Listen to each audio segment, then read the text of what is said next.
ममता के अनमोल खजाना कौन दिल से दे जा कि ममता के अनमोल खजाना और कौन दिल से दे जा हर केला हरदम बेटा खातिर माई के करे हर केला हरदम बेटा खातिर माई के करे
ध्यान से सुन लो भाई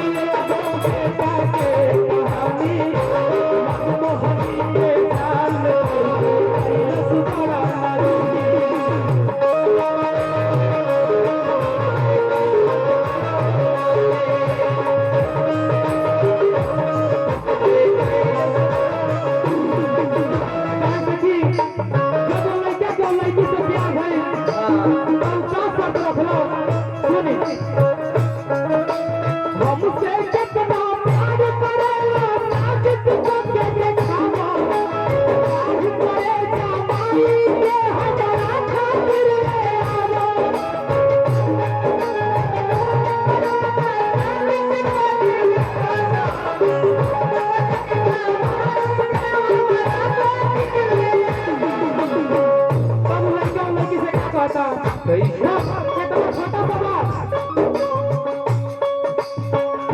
जाल में फंस के तब भर के कभी ना आहे मुँह झुराइल को अपना घुमाइल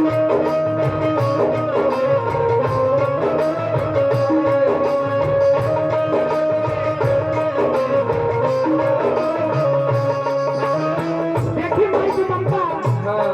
नहीं खाली में खाना परोस के लड़के के इंतजार में दुआरी में बैठल पड़ी और बेटा से क्या कहता